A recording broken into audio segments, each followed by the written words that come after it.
Hello, and welcome to the Savvy Safety Sisters Partners in Prevention podcast. I'm Carrie Pasquarello, founder of Global Secure Resources. A little bit about Global Secure Resources. We focus on teaching safety strategies through the 3 Ps, which are proactive, prepared, and protected, with strategies, tools, and techniques. Now, tomorrow starts Domestic Violence Awareness Month 2021, and it couldn't come at a more urgent time given the dramatic surge in domestic violence, including the most recent cases surrounding Gabby Petito, Sheridan Wahl, who both went missing and were found dead, or Miya Marcano, who is still missing, and we need to find Miya. But let's go back to a case we discussed before on this podcast, the case of Sarah Everard. She was the 33-year-old marketing executive from London. Everhard went missing in South London. She was last seen on March 3rd. Leaving her friend's house at 9 p.m. Now, we praise the police for conducting a thorough investigation that led to the arrest of one of their own, a London Metropolitan Police officer on suspicions of murder in connection with her disappearance. Shortly after his arrest, unidentified human remains were uncovered in a wooded area near Ashford, Kent. Then, Assistant Commissioner of the Metropolitan Police, Nick Efgrave, confirmed it was the body of Sarah Everard. It's always disturbing when a person in power and trust is the perpetrator. But today we heard breaking news out of the UK. British police officer Wayne Couzens has been sentenced to life in prison for the murder of Sarah Everard today. Lord Justice Fulford in London handed down a whole life sentence to Wayne Couzens for the devastating, tragic, brutal murder of Sarah Everard. It was reported Couzens, who was a Metropolitan Police officer at the time, showed his warrant card before restraining Sarah Everard on March 3rd and later murdered her. A whole life sentence means Couzens will never be eligible for parole. Justice done. But we're still left with the horrific loss of Sarah. She should be here with us today, but she's not. So as we start Domestic Violence Awareness Month, spotlighting gender violence and domestic violence that has led to so much physical harm, suffering, kidnapping, rape, and murder, we need to realize that gender violence is a major health and welfare issue for everyone. The effects can be wide-ranging and lifelong.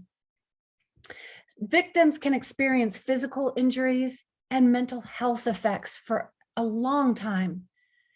Disruptions to their life, their sleeping habits, their eating habits. I have to say, as a person that has worked in direct services with victims of horrific crimes, I've also worked with the significant others and the family members.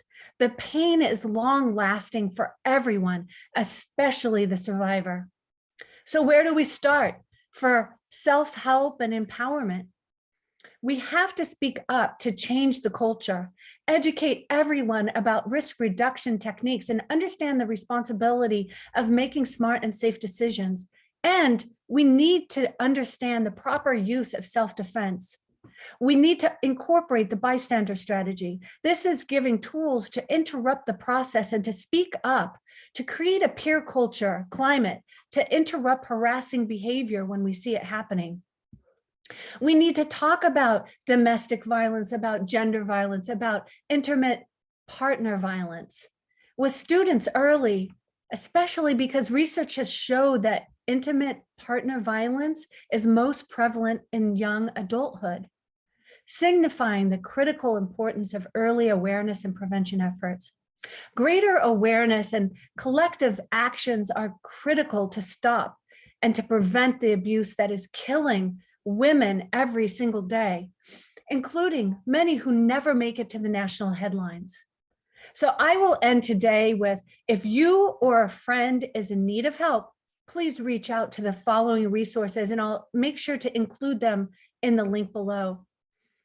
The RAIN Hotline, Pathways to Safety, Love is Respect, NoMoreDirectory.org is another great resource.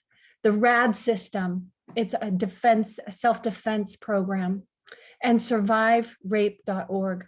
All of these resources will be included, and please reach out if you need to speak with a trained advocate who can provide assistance with needs resulting from victimization. And help us bring awareness to gender violence by sharing this podcast. We need to share awareness, and it can start with you. We want to empower our listeners with education and advocacy to support victims and do our best to prevent victimization so our loved ones have the tools to take control of devastating situation and make it better and safer for the ones they love. We'll be back for another episode to increase public awareness and to reduce the dangers faced by citizens in their daily lives, whether traveling around the corner or around the world. So please visit us at globalsecureresources.com or globalsecurestudent.com for more information about our community awareness and prevention programs. Or you can download one of our free safety checklists. That's it for today. Please stay safe.